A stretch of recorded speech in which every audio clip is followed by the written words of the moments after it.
I slid green beans to my brother-in-law Ben and reached for cranberry sauce, letting Thanksgiving's rhythm steady me. My sister Lila's voice led the table. "Close the Halbert account," she said, glass up.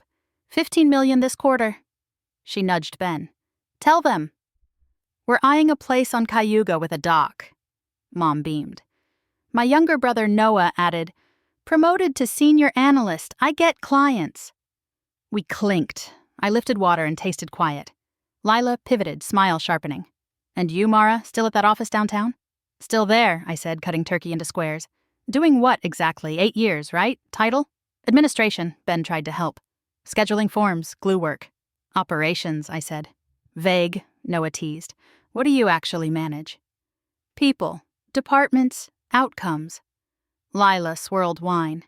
"It's okay to admit you chose low stress. Not everyone needs stakes." "It's respectable," Ben said. "I'm satisfied," I said. "Which is code for settling," Lila replied, cruel. "You were the straight-A comet. Don't you want more?" My pocket hummed. Screen, St. Evelyn Medical, mainline. Lila laughed. "Look, the office, Thanksgiving emergency, paper jam?"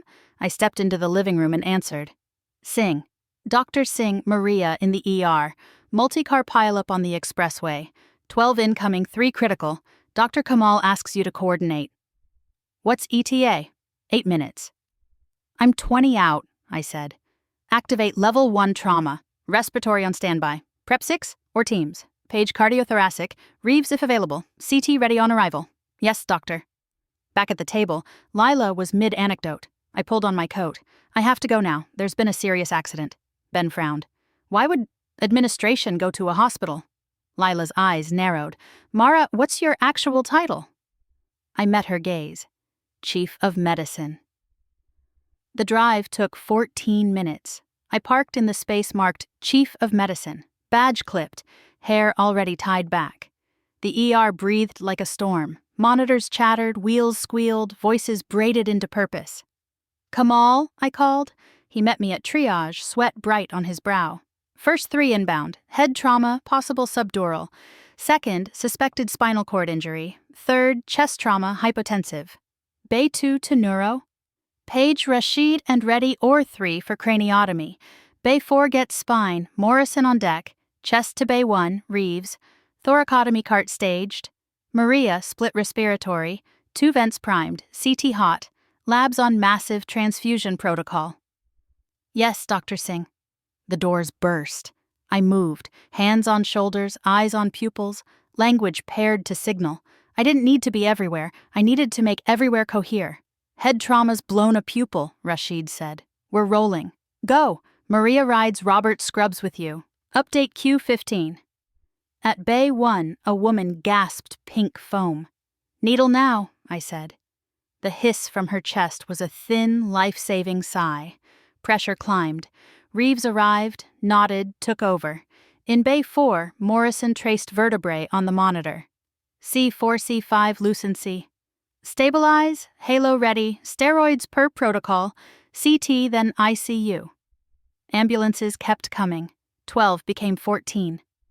Nights like this, the world compressed to decisions and their consequences, I felt the narrow, electric bliss of doing what I was built for. By midnight, the board showed green. 4 in ICU, 3 post-op, 5 admitted, 2 discharged. No fatalities.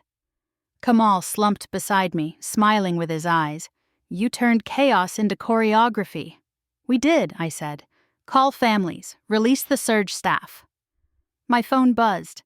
"Lila, 11 missed calls." I exhaled and went to my office to return them. Lila picked up. "Mara, are you okay? Are they?" "No deaths. Most are stable." Silence. Then her voice.